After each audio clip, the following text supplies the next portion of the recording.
queridos amigos, boa noite, sejam todos muito bem-vindos a mais um programa A Hora da Mediunidade. Hoje traremos o tema Funções do Perispírito. E hoje teremos aqui a participação de Mônica Rocha. Bem-vinda, Mônica.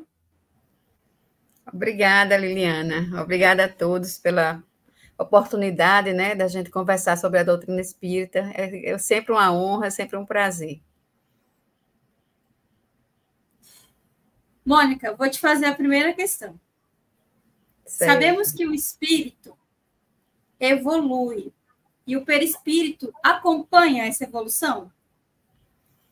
Muito boa, né, essa questão. Eu gosto muito desse tema evolução. Quem acompanha meus trabalhos assim na doutrina. Olha, o espírito, inexoravelmente, ele evolui, né? Queira ou não, ele está sempre em evolução.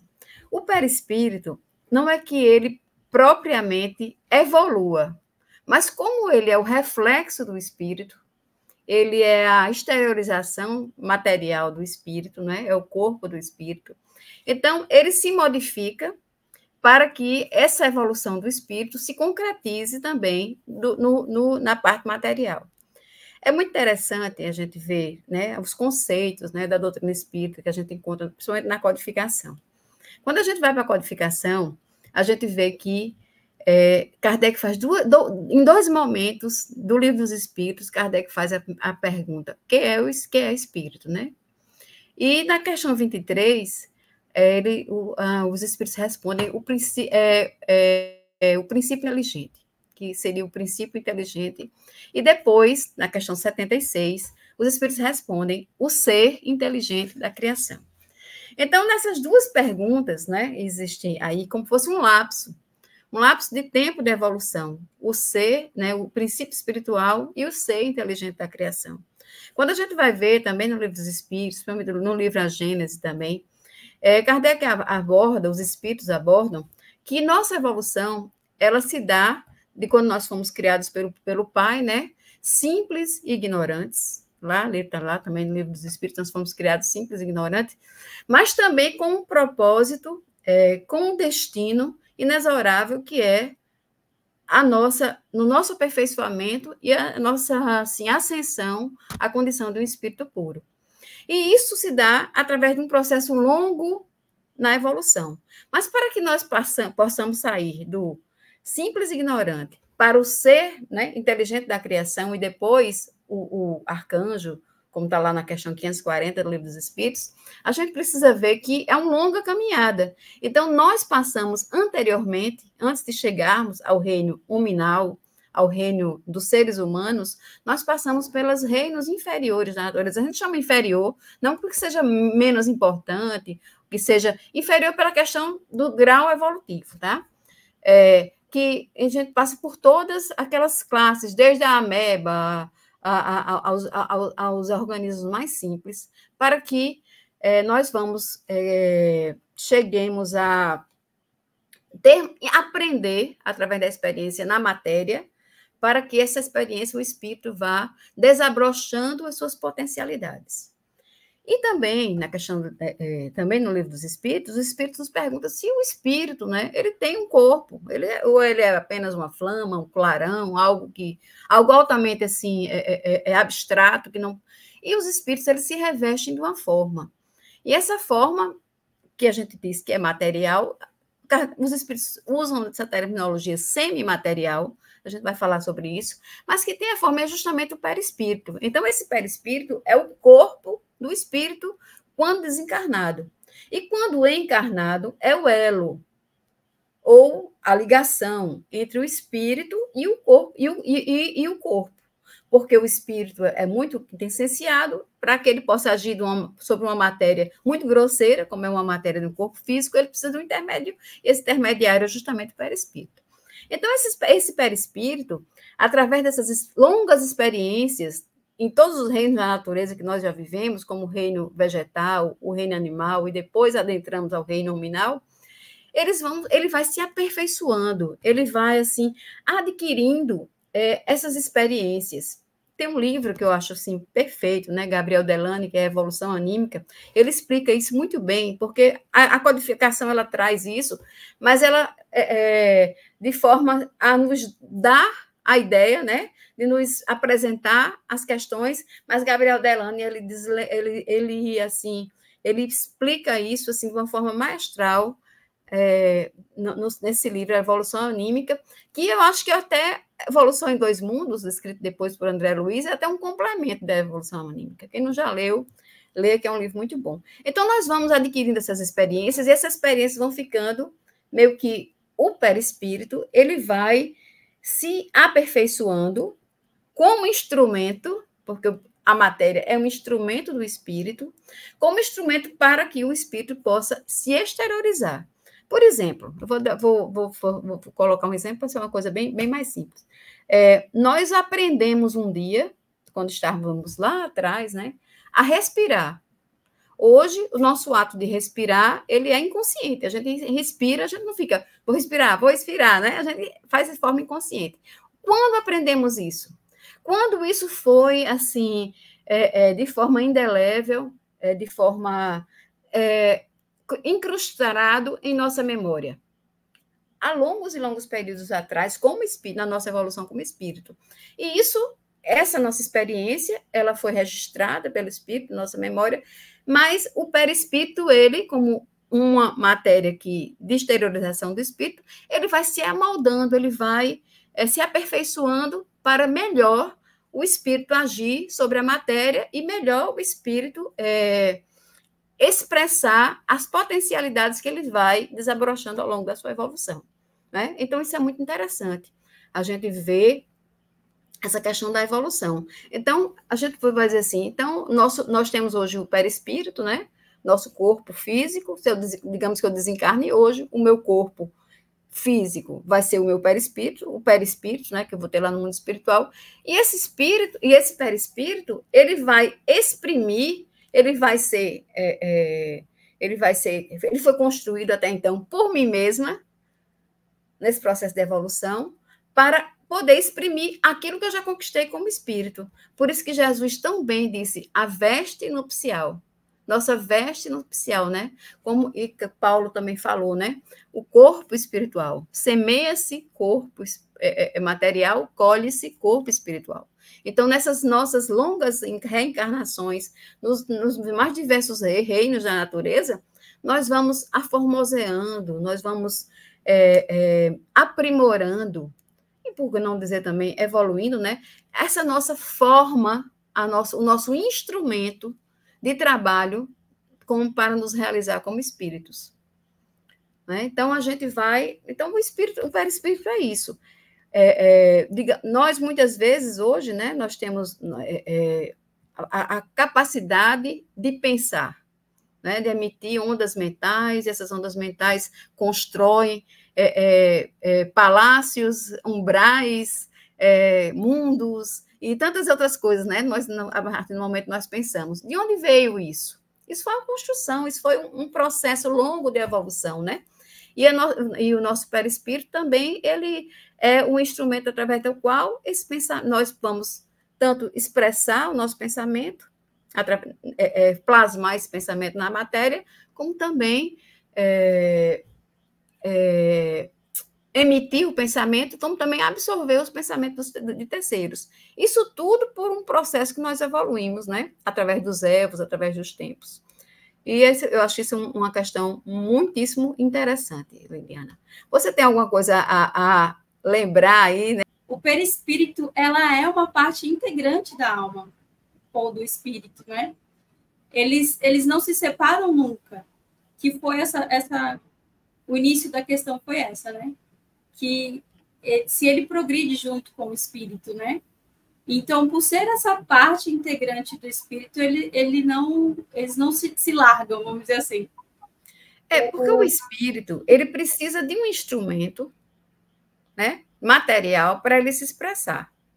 Porque como algo tão assim abstrato, como algo tão assim quintessenciado, pode agir no mundo da matéria. Né? Então, ele precisa desse fluido, né? Por isso que ele diz que o corpo fluídico, porque é um corpo de uma matéria mais quintessenciada, de uma matéria mais sutil, para que o pensamento do espírito possa agir no mundo da matéria, que é mais densa, que é fluidicamente mais pesada, mais difícil, né? Porque a gente sabe que a matéria, por si mesma, ela não tem vida. A gente vê a questão 22 lá do Livro dos Espíritos, principalmente a 22A lá do Livro dos Espíritos, né? Que Kardec pergunta, né? O que seria a matéria, né? E a matéria, para nós, espíritas, ela é apenas um instrumento do espírito. O espírito, a matéria por si mesma, ela não tem vida, ela não tem vitalidade, ela não tem pensamento, né? Até na questão 27 do Livro dos Espíritos, falando isso, né? Sem o fluido ou sem o pensamento, a matéria viveria em eterno estado de dispersão, né? Então, não existe uma coesão da matéria por causa disso, porque ela ficaria totalmente dispersa. Precisa do espírito para isso. Então, é o espírito que comanda a matéria. É o espírito que dá a vitalidade à matéria. Então, o perispírito, por si só, ele é matéria, mas ele é o corpo que o espírito se utiliza para a sua ação no mundo espiritual. Lá no Livro dos Espíritos, quando na questão 100, né, 100, 101, né, que quando fala da escala espírita, pegando essa deixa que você colocou aí, Liliana, que é bem interessante. Eles colocam na escala espírita, né, os espíritos imperfeitos, os espíritos bons e os espíritos puros, né, que é uma escala infinita, mas Kardec, para uma questão, ele mesmo diz, né, uma questão pedagógica, para facilitar nosso entendimento, ele divide, né, os espíritos nessas três escalas, né, espírito de primeira, segunda e terceira ordem. Primeira ordem seriam os espíritos puros. Espírito que já tem todo o domínio sobre a matéria. É justamente o que ele diz lá, a maior característica do espírito puro é que ele tem o total domínio sobre a matéria. Ele não precisaria, no caso, de nada para pudesse intervir na matéria. Por isso, inclusive, eu até coloquei uns slides aí no livro Evolução em Dois Mundos diz isso, tem uma parte do livro no Mundo Maior que fala nisso, é o próximo, né? Que Gabriel Delany, ele fala aqui, né? A finalidade da alma é o desenvolvimento de todas as faculdades a ela inerentes. Então, nós temos muitas potencialidades a desenvolver. Ora, do simples ignorantes até o espírito puro, imagina o quanto a gente tem que aprender, o quanto a gente tem que ter de experiência para que isso se realize, né? Então, nós vamos desenvolvendo essas faculdades. É mediante uma evolução ininterrupta, a partir das formas de vidas mais rudimentares. Como eu falei agora, antes mesmo de nós sermos humanos, nós estagiamos em outros tipos de reinos para que nós possamos, né, entrever, né, a nossa experiência, até a condição humana, que o princípio pensante conquista lentamente a sua individualidade. Então, nesse processo, nós vamos construindo essa nova individualidade. Quando nós estamos já, assim, começando a um pensamento contínuo, né, a ter mais, assim, a responsabilidade dos nossos atos, a consciência, então nós vamos começar a encarnar como humanos, né? Esses inúmeros avatares, em milhares de organismos diferentes, devem dotar a alma de todas as forças que lhe hajam de servir mais tarde. Eles têm por objetivo desenvolver o envoltório fluídico. Então, é isso que vai desenvolver o perispírito, dar-lhe a necessária plasticidade. Quando a gente falou, né, nas características, né, do perispírito, se falou justamente dessa plasticidade, que o espírito, que a forma do perispírito, ela é dada pela vontade do espírito. É o espírito que vai imprimir a sua forma. Logicamente que esse ato de vontade, muitas vezes, ele tem circunstâncias além da própria vontade, né? Por exemplo, no caso de culpas, caso de erros profundos, no caso até mesmo daqueles irmãos que se suicidam, né? Então, ficam aquelas marcas mais profundas no perispírito e aquilo ali tem que ser, assim, corrigido de alguma forma, né? Então, mas é o ato de vontade através do qual o espírito vai dar essa forma ao perispírito. Fixando nele... No caso desse caso que você está falando, o espírito também ele vai imprimir a forma como as pessoas conheceram ele, né? No caso, exatamente. Se ocorrer um caso assim, ele perdeu um pé, por exemplo, então para ele vai utilizar isso, remover o pé e mostrar que ele está sem o pé, para as pessoas conseguirem identificar que realmente é ele, né? É um caso de facilitar a comunicação, né? Exatamente. Lá no livro dos médiuns, Kardec, quando fala da identidade dos espíritos, né, ele trata de um capítulo só isso, né, para a gente falando como é que os espíritos se identificam. Obviamente que essa plasticidade, o espírito ele vai dar a forma ao perispírito que ele queira imprimir aquela forma, né? Em determinadas circunstâncias, eles querem se dizer que ele é tal pessoa. E nesse caso, alguma característica predominante dele, ele vai imprimir aquela forma. Ele fala até do caso, né, lá no livro dos médiuns, Kardec fala, do caso de Esopo, né, que uma figura histórica muito antiga, aí ele diz que a figura dele era corcunda, ele era muito feio e tal, que hoje ele deve estar vivendo, né, em outros mundos já, em outras circunstâncias que já era um espírito evoluído à época, então deve estar vivendo numa circunstância muito diferente. Mas se hoje ele fosse chamado a uma reunião mediúnica, ou aparecesse em uma determinada reunião, ou numa reunião de materialização, por exemplo, e ele quisesse dizer que era ele, qual era a forma que ele ia usar para convencer aquelas pessoas que eram ele, que o conheceram naquela época como ele? Se não a figura, né, plasmar ali aquela forma que ele teve naquela época em que as pessoas estavam mentalmente vinculadas.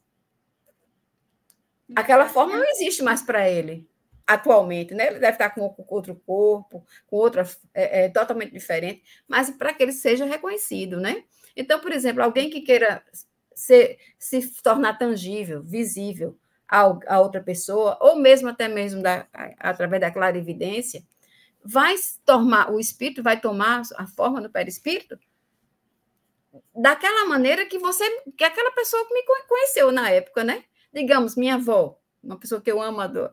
Se ela me aparecesse aqui com a forma que ela tem hoje lá no mundo espiritual, talvez eu não a reconhecesse. Se ela me aparecesse na época que ela era criança, eu também não a reconheceria. Ela justamente ia pegar através do meu pensamento, aquele retrato, né, daquela pessoa que eu lembro, que está muito viva na minha memória, como seria a imagem dela, e ela se apresentaria para mim daquela forma. Mas digamos que ela fosse se apresentar para outra pessoa que tivesse conhecido na juventude. Ela vinha, aquela mesma velhinha com 70 e poucos anos, 60 anos, é velhinha, eu já estou com 60 também. Mas assim, já não, ela ia se apresentar daquela outra forma, né? Para se dar a conhecer, né? Então, essa questão dessa plasticidade é isso, né? O espírito se dá a forma que ele bem entenda. Agora, todos os espíritos têm essa condição? Aí é outra história, né? Porque a gente sabe que os espíritos existem em diferentes níveis conscienciais, intelectuais, morais. Então, os espíritos, muitas vezes, eles não sabem operacionalizar a matéria, não é? E às vezes o fazem de forma assim, meio que instintiva, meio que não de forma consciente. Né? Porque quanto mais a gente vai ver isso aqui, que ele vai falar isso aqui daqui a pouco, quanto mais a gente evolui, mais a gente tem o domínio sobre a matéria. E a gente está justamente fazendo isso, aprendendo a dominar essa matéria. A dominar a matéria, né? Principalmente o perispírito, que é a matéria a qual que é nossa. É como se a gente tivesse assim, olha, você vai se tornar, você é espírito, e você vai, né, princípio inteligente, espírito começar, e toma assim um pouquinho da matéria universal, né, do fluido universal, toma esse pouquinho aqui, que isso aqui vai lhe pertencer, é seu. Você vai trabalhar com isso aqui. E isso aqui vai ser seu envoltório, né? E você é aquilo que você vai começar a aprender, primeiramente, a manusear, para que você possa dar maiores saltos. Então, é isso, a gente começa com o que nós temos, que é justamente esse quantum, né? de fluidos que nós possuímos, que faz justamente, né, o nosso corpo espiritual, o nosso perispírito. E quando estamos encarnados, esse mesmo corpo vai ter a função de ser intermediário entre o espírito e a matéria. Não é? Então, isso é muito interessante. A gente vai... Isso. Se você me permitir, Fica à vontade. eu gostaria de fazer uma simbologia do que seria, para deixar mais que explicado. Temos aqui 3 canetas de cores diferentes, certo? Certo. Elas vão representar o que para a gente aqui? O espírito, a caneta azul, o perispírito, a caneta vermelha, e o corpo material, nosso corpo de carne, a caneta preta. Uhum. O perispírito, ele vai estar sempre nesse meio para valer essa comunicação entre esses dois aqui, o corpo físico e o espírito. É através do perispírito que essa comunicação acontece. Exatamente. Aí o que acontece? Tanto de lá para cá, quanto daqui para lá.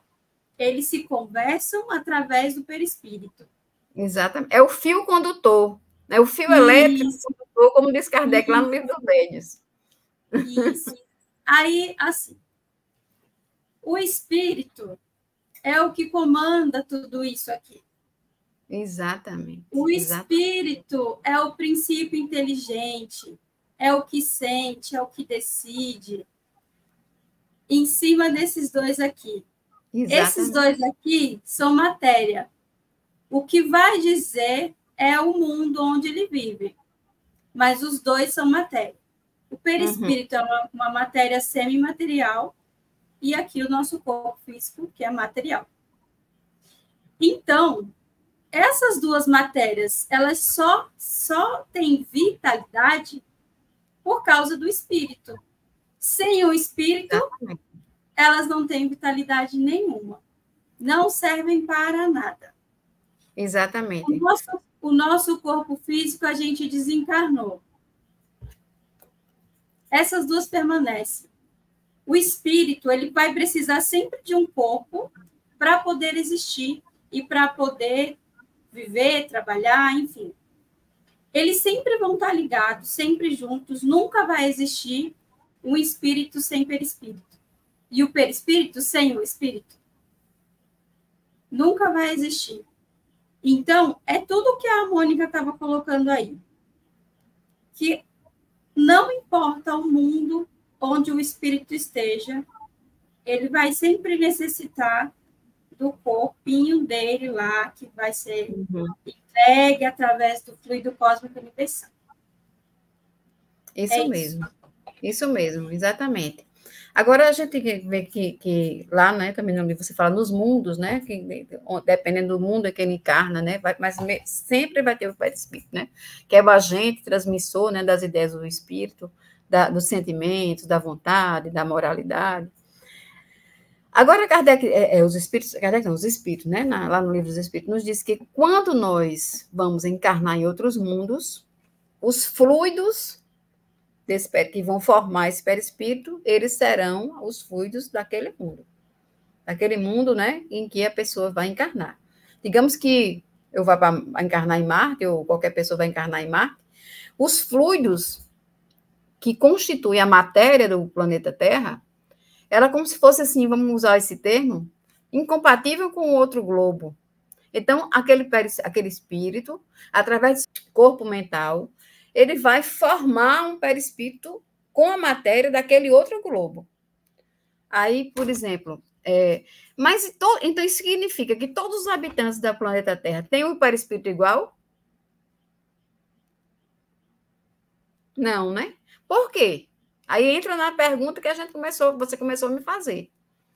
Por quê? Porque cada um de nós, o nosso perispírito, vai refletir o que nós já conquistamos como evolução. Conhecimento, moralidade, não é? Tudo que nós já conquistamos. Então, o perispírito ele vai refletir o que Mônica, o que Liliana, o que João, Maria, qualquer pessoa já conquistou na sua trajetória espiritual. Não é? Agora, ele é um corpo? É. Ele é um corpo. Quando a gente fala em semimaterial, Kardec explica isso muito bem lá no livro A Gênese, né? Ele fala na gênese espiritual, a gênese material, quando ele vai falar dos fluidos, quando ele vai falar lá na Gênese, ele explica muito bem. Ele fala semimaterial porque a gente não tem vocabulário para falar, para exprimir uma matéria que seja imponderável, intangível, não é?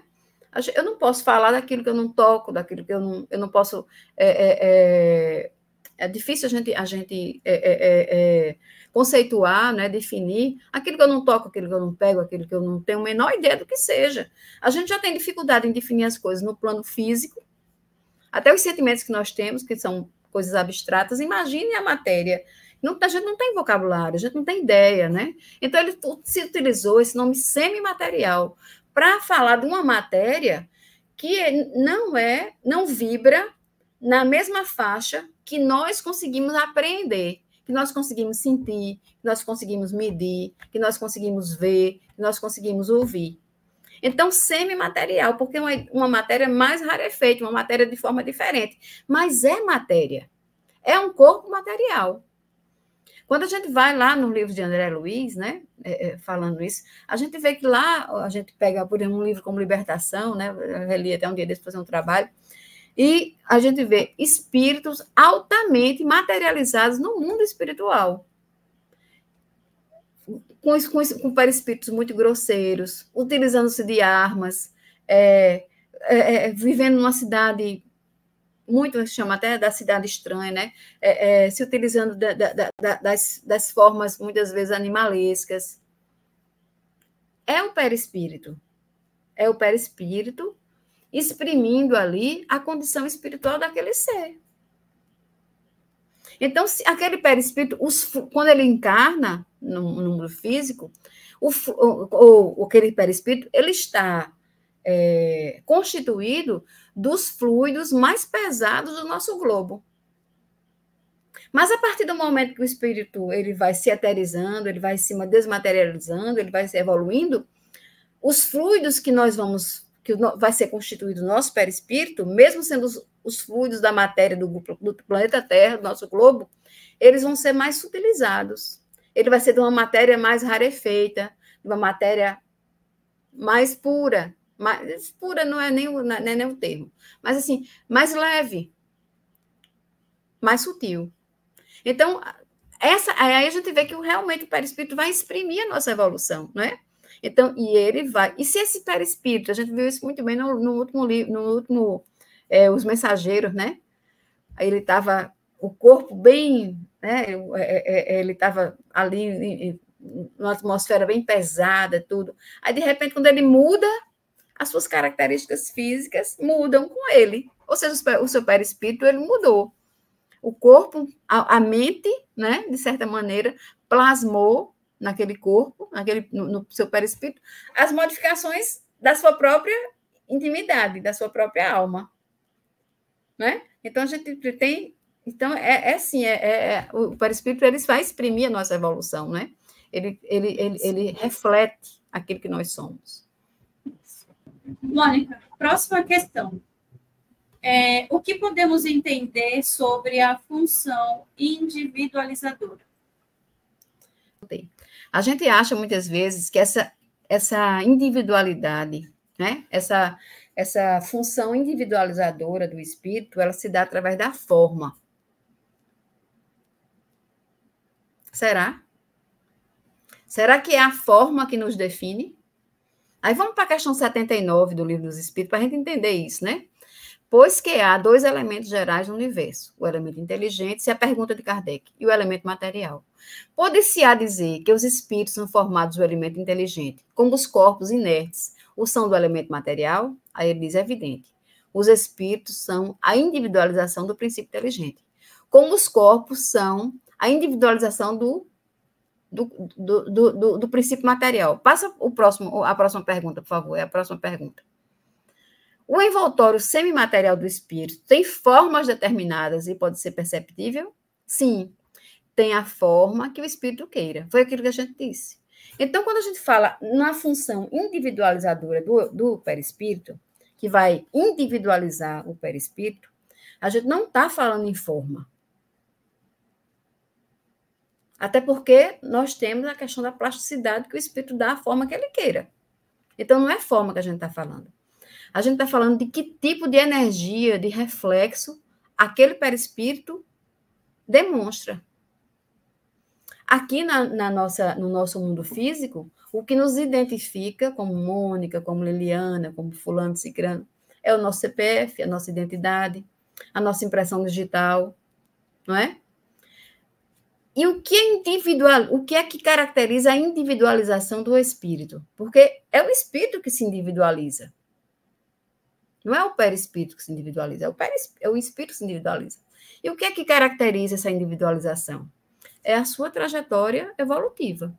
Aquilo que ele já viveu, aquilo que ele já conquistou. Da mesma maneira que eu tenho o meu CPF, você tem o seu, e cada pessoa que esteja aqui no Brasil tem um CPF diferente, e cada ser humano tem uma impressão digital diferente, né? Que é uma coisa incrível, né? Todo ser humano tem uma impressão digital diferente. No nosso polegar, nós temos uma assinatura. Da mesma forma, nós temos a nossa assinatura, que é o perispírito, que ele nos identifica, ele nos individualiza, ele nos diz quem nós somos, seres únicos no universo. Da mesma forma da impressão digital, né? Única. Então, essa individualidade dele é única, mas não se dá através da forma, se dá através da energia, da coloração, do odor, do que você sente com a aproximação do espírito. Quem tem mediunidade ostensiva sabe que a primeira impressão que a gente tem de um espírito é a sensação que ele está chegando, é como esse espírito é bondoso, iluminado, mais sábio, mais sofredor. Então, você já tem aquela impressão, né? Você já sente aquela identidade, aquela individualização daquele espírito, através da aproximação de perispírito a perispírito. É assim que se dá, justamente, o contato mediúnico. Então, nós temos a nossa individualidade espiritual. Nós somos únicos no universo. E o perispírito, como um corpo, que vai ser sentido pelos demais seres da criação, ele vai expressar essa nossa individualidade. É essa função individualizadora do espírito. Não é a forma. Ótimo. Não é o fato de quando eu vou encarnar, toda vez que eu aparecer, eu vou aparecer com essa forma mônica, essa forma que eu tive nessa existência, e ali você vai me ver o meu espírito individualizado. Não é isso. É a nossa energia. É aquilo que nós conquistamos como espírito. A nossa individualidade perante o Pai, perante o universo. Isso é muito bonito, gente. Eu sou apaixonada por essas matérias, sabe, Liliana? E fico pensando... Eu penso logo na digital. Olha, se Deus nos deu, cada ser humano na Terra, uma digital diferente, por que não uma individualidade espiritual diferente de cada um? Exatamente. Não, você foi perfeita nessa colocação, porque é até louco da gente pensar nisso, né? Que cada ser humano tem uma digital diferente da outra. Uhum. É incrível isso, é o que você falou, é empolgante demais a gente pensar nessas coisas, né? E cada um de nós temos uma energia própria, diferente um do outro. Mônica, como se dá a função instrumental do perispírito? A função instrumental do perispírito. Eu trouxe aqui esse trechozinho aqui do Livro dos Médiuns, a gente vai ler para a gente poder compreender melhor. Foi o texto mais, assim, próximo da pergunta que eu encontrei. Fala-se isso muito em muitas situações, né, na codificação, em outros livros, mas esse foi um texto que a gente trouxe aqui. Apenas pelos seus atos, os atos do Espírito, ele se nos revela, e seus atos não nos podem impressionar os sentidos, a não ser por um intermediário material. Então, a gente estava falando, né, que o Espírito é algo muito intenciado, é algo que a gente não tem nem como explicar, né? E ele precisa agir sobre a matéria, porque a matéria é o seu instrumento de evolução, né? Então, para que ele possa agir sobre a matéria, ele precisa de uma matéria que seja menos assim, que seja mais sutil, né? Por isso que a gente já fala de semimaterial, do que o próprio corpo. Então, ele, para agir no corpo físico, ele precisa desse intermediário, esse elo, né? Que seria justamente o perispírito. Tem por um instrumento direto de sua ação o perispírito. Como ele não pode agir diretamente sobre a matéria grosseira, muito grosseira, que é do mundo dos encarnados, então, esse perispírito ele faz assim como um amortecedor, como um fio condutor, como seria o condutor da eletricidade, para que o espírito pudesse agir sobre a matéria. É como se a gente fosse ligar um aparelho eletrodoméstico, né? E a gente fosse coloca na tomada, e aquela energia da tomada, ela só passa para o aparelho porque tem aquele fio elétrico que leva a carga da eletricidade até o aparelho, faz o aparelho funcionar. Então, justamente, o perispírito funciona como esse fio. Você seria o espírito, ele funciona tomada, como né? carregador, então.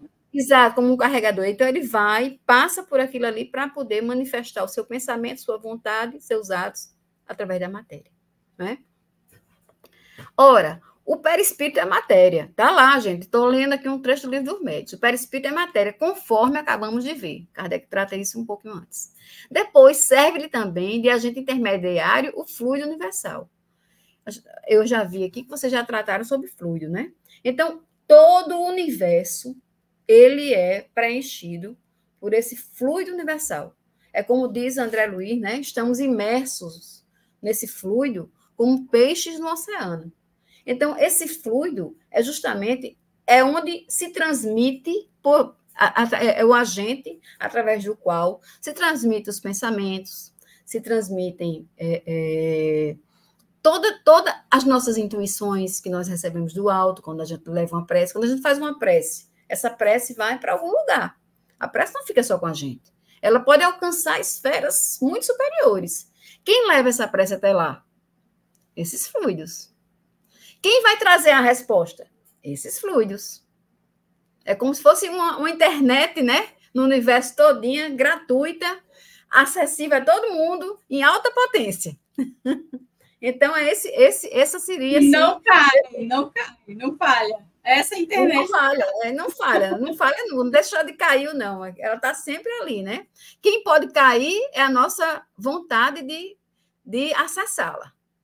Né? Ou a gente canaliza para um canal assim, menos construtivo. Em vez de fazer a prece, vai para outra coisa, vai para reclamação, vai para outro tipo de coisa. Então, esses fluidos, eles existem no universo, ele preenche todo o universo.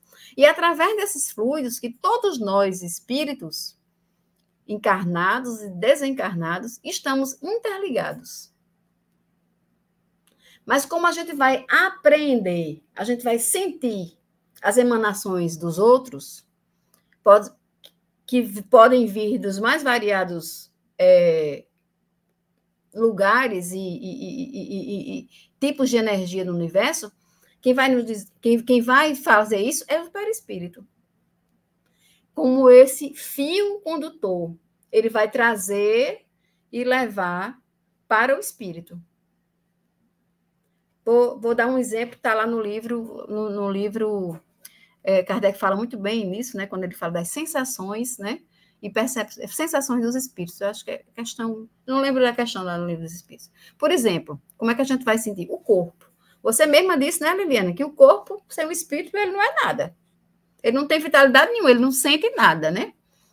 Mas digamos que eu leve, assim, um corte, uma pancada. Ora, a matéria, ela é nada. Quem vai sentir essa sensação de dor? É o espírito. Mas quem vai levar essa sensação de dor para o espírito? É o perispírito. Então, essa a função instrumental do perispírito.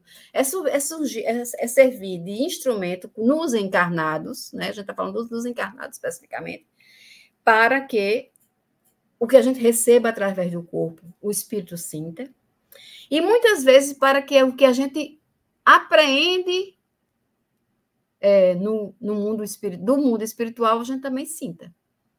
Porque quando a gente se comunica espiritualmente, mediunicamente, não é através do perispírito.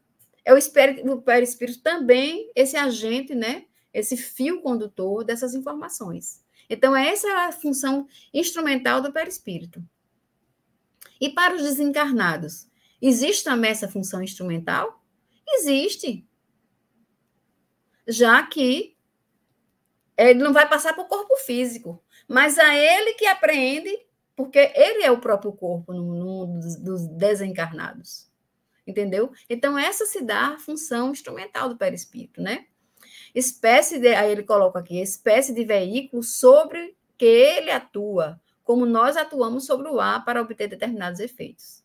Considerada desse modo, facilmente se concebe a ação do espírito sobre a matéria. Então, o espírito age sobre a matéria através desse fio, dessa matéria mais rarefeita, mais quintessenciada, que é o perispírito. Essa é a função instrumental. A gente vai falar um pouquinho sobre a função organizadora. É por intermédio do perispírito que o espírito rege a sua encarnação. É ele que vai moldar o corpo físico. As condições físicas, as deficiências, as limitações que o corpo físico necessita para seu processo evolutivo. Essas informações são vindas do espírito, que é o princípio inteligente, e debilitando o processo morfológico. Sendo assim, ele forma no corpo físico uma cópia imperfeita do seu perispírito. Agora, vamos lá. A mulher está gerando um bebê lá. Quem vai determinar, quem vai moldar o corpo daquele bebê é o perispírito. E como que se dá isso? O espírito, que é o princípio inteligente, ele vai trazer, como a Mônica colocou aí, todo o processo evolutivo que a gente teve nas nossas reencarnações passadas. Então, todas as mazelas que causamos no nosso corpo físico, mental e espiritual, ele vai ser impresso pelo perispírito no corpo físico.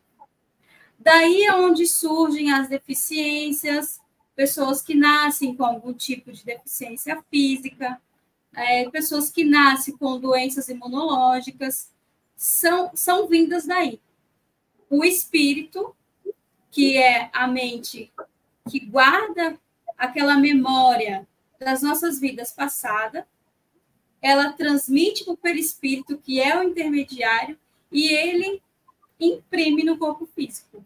Então, essa organização que o perispírito faz, de trazer exatamente o que o espírito coloca para ele no corpo físico. Outra coisa, quando o bebê vai ser gerado, tem lá as células da mãe, do pai, e a célula a gente sabe que ela vai se duplicando, né?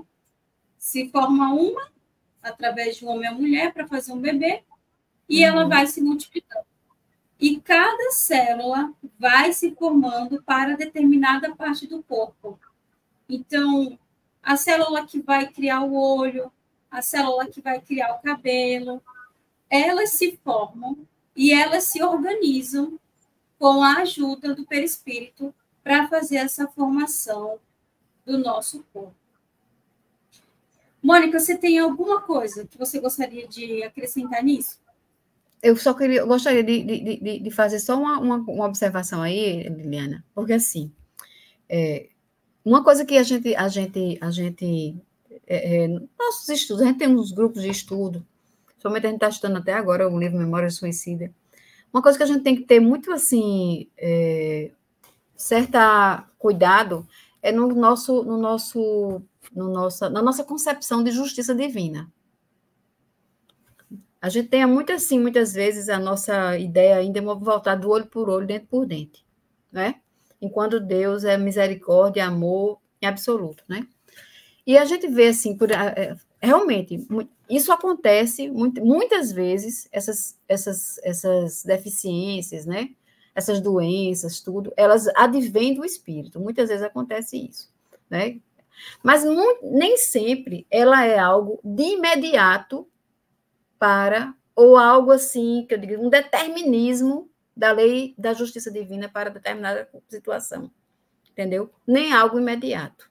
Vamos recorrer à literatura espírita para a gente ser mais claro e dar uns exemplos. Por exemplo, quando a gente vai lá para o próprio livro Memória Suicida, que a gente vai ver a vida, né, de Camilo Castelo Branco, né, Camilo Botelho, ele falando do suicídio, e que a causa que ele mais o levou ao suicídio foi uma cegueira, foi a sua cegueira. Foi que ele ficou cego, né, em determinadas circunstâncias da vida. Ele, como escritor, ele não tinha muitos recursos materiais, e como ele ia ficar cego, ele não ia ter uma vida assim totalmente desprovida de recursos, e tudo isso o levou ao suicídio. E ele começou no livro, né, lá no final do livro, a gente vai ver que ele faz uma reminiscência das suas encarnações passadas, como se fosse uma regressão de memória, para descobrir a causa daquela cegueira, né? E a causa daquela cegueira tinha sido que ele já tinha feito assim, ele tinha sido um inquisidor na Inquisição portuguesa, espanhola, e ele tinha perseguido muitas pessoas, mandado matar muitas pessoas. Em determinado ponto da sua história, ele gostava de uma mulher, essa mulher o preteriu, né, escolheu outra pessoa para se casar. E ele foi movido de um ciúme, de uma raiva muito grande, e começou a perseguir aquele homem, que seria, né, o escolhido daquela mulher que ele amava. Eu vou contar essa história, acho que vai ficar muito comprida, mas vamos lá. Então, o que aconteceu? Ele tinha cometido milhares de crimes, mas no momento em que ele quis se vingar daquele homem, porque ele furou o olho do homem, foi quando a sua consciência, assim, meio que deu o despertar, que adveio aquela culpa, e ele ficou nos recessos, né, da sua memória com aquilo ali. Isso não significa que nas encarnações seguintes ele nasceu cego. Isso ocorreu depois. Nem que ele tivesse que vir cego de forma assim, tinha que vir cego para poder, vou usar o termo pagar, mas ficar quieto com a lei, com a sua própria consciência, né? Porque a lei divina está na nossa consciência. Questão 621 do Livro do Espírito. Não está escrita a lei, na consciência. Então, ele vai ficar quieto. O Espírito, né? Gravou, né? Gravou. O Espírito gravou isso e entregou na hora que determinou, exato, né? Quando ele chegou a um determinado ponto da sua evolução, esse problema veio. Ele tinha que ficar cego em determinado ponto. Ele poderia ter saldado esse débito de outras formas. Ajudando as pessoas, amando, cuidando. Ele podia ter feito isso, ficado quieto com a sua consciência de N formas. Mas foi justamente essa. Então, e muitas vezes as pessoas nascem em determinadas circunstâncias muito difíceis, que elas não têm muito o que pagar. Elas não têm, assim, o que às vezes algum ficou lá no passado, uma coisinha, a pessoa, porque assim, se a gente dizer assim, que todas as pessoas que são deficientes são espíritos que infringiram a lei de Deus e tá aqui pagando, tá entendendo? Não é a visão espírita. Por isso não é a visão do Deus. Por isso que eu vejo do Deus soberanamente justo e bom. Bom, por isso que a gente colocou lá no início que é assim, o espírito, que é o ser inteligente, ele tem uma memória, ele guarda aquilo. E quanto mais, você também colocou, que quanto mais evoluído a gente for espiritualmente, moralmente, o espírito vai comandar a sua reencarnação. Uhum. Por isso que entra essa questão de quem comete um erro muito grande, ele solicita para vir numa determinada condição, para ele reparar moralmente e poder evoluir perante aquilo. Eu costumo dizer muito que o espiritismo ele não é uma questão engessada, né? Porque nem tudo que a gente lê no livro, os espíritos estão querendo dizer que aquilo cabe para todo mundo. Não. Imaginem se eles tivessem que dar uma resposta para cada tipo de coisa. Não ia, Kardec ia ter que estar vivo até hoje escrevendo lá todas as respostas. Aí entra a questão da digital, né? Nossa individualidade. Existem pessoas que fazem e que têm créditos. Também, então, né? tem inúmeras coisas que acontecem que não estão nos livros ainda, e muitas coisas que a gente ainda não tem a capacidade de entender, a capacidade de inteligência moral no mundo que vivemos hoje, né? O mundo ainda caminhando para a regeneração. Então, tem muita coisa que não é dita para a gente, porque a nossa capacidade intelectual é muito baixa ainda. Né? Então, é o que você falou, não dá para a gente dizer que todas as pessoas que nascem com deficiência é porque estão pagando alguma coisa que fez. Não, calma, gente. Não é bem assim, né? Função sustentadora. Mônica, aí você me ajuda nessa. Se eu puder, se eu tiver condições, vamos lá. Pode ler aí. Lá no livro No Invisível, de Leon Denis, no capítulo 3, na primeira parte, na página 47, ele vai dizer: insensível às causas de desagregação e destruição que afetam o corpo físico, o perispírito assegura a estabilidade da vida em meio da contínua renovação das células. É um modelo invisível através do qual passam e se sucedem as partículas orgânicas, obedecendo às linhas de força, cuja reunião constitui esse desenho, esse plano imutável, reconhecido por Claude Bernard como necessário para manter a forma humana em meio das constantes modificações e da renovação dos átomos. O que ele quer dizer aí, gente? Que o nosso perispírito ele tem a função sustentadora, o nome já diz, de nos sustentar saudáveis e vivos neste mundo, no nosso corpo físico. Então, ele vai ajudar na questão imunológica, ele vai nos ajudar na renovação das células.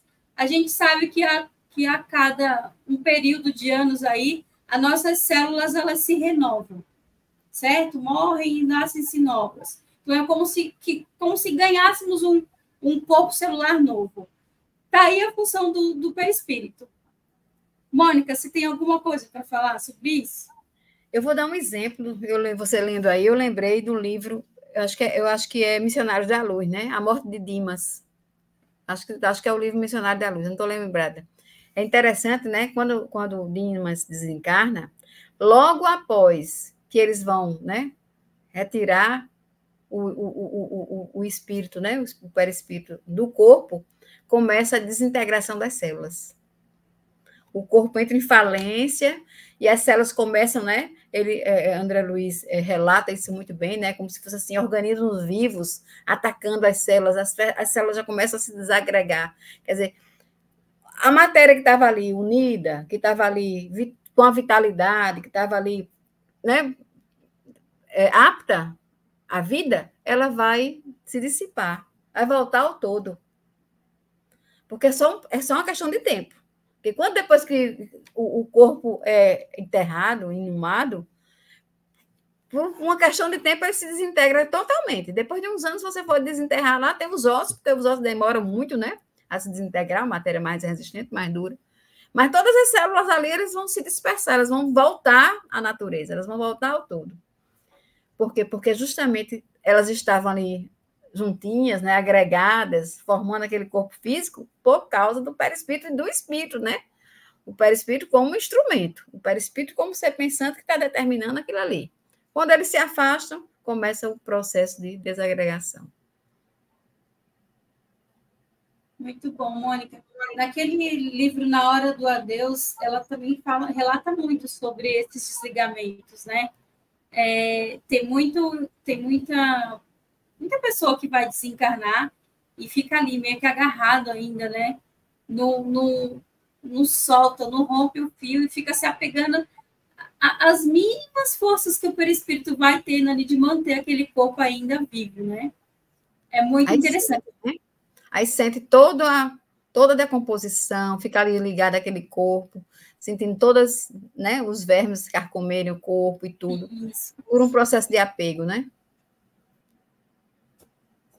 Bom, terminamos, Mônica. Foi muito bom sua participação aqui. Obrigada. Já vou agradecendo e solicitando a sua volta, seu retorno. Certo, vamos combinar, com certeza. Eu gostei muito de ter você aqui. Gosto muito de você. Já deixar claro. É verdadeira. Sigo você lá nas redes sociais. Sou uma fãzaça do seu dia a dia. Sempre ensinando lá bastante coisa legal. E aqui também maravilhosamente bem. Agradeço de coração. Seja muito bem-vinda e volte sempre. Eu que agradeço, gente. Eu agradeço demais a oportunidade, a todos vocês, especialmente a você. Muito obrigada.